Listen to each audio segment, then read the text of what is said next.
Pozdravljeni, prijatelji spektakla. Da je EMA 2017 lahko spektakel, omogoča 2400 kvadratnih metrov velik oder, ogromne konstrukcije iz stiropora, več kot ducat kamer, še več mikrofonov, več kot 320 luči in vsa energija 150-članske televizijske ekipe.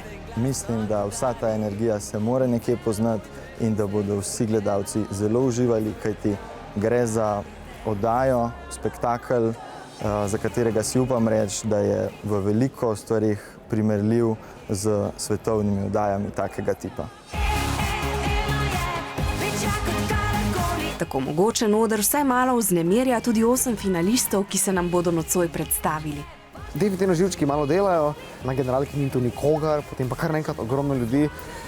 Malo kar te stisne, ampak ko stopiš na oder, ko začneš odpoješ prvo kitico, potem čisto drugače. In ta res velik oder, ki je osvetljen s toliko lučmi, je nastajal kar pol leta. Luč in scenografija sta skoraj z roko v roki in en ne morete brez drugega. Ne?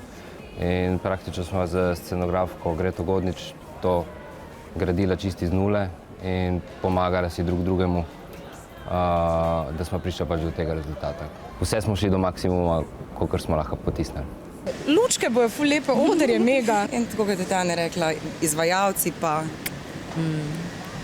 Torej, kot obljublja voditeljski kvartet, ki ga sestavljajo Mario Galunič in voditeljice, pred nami je glasbeno-televizijski spektakel.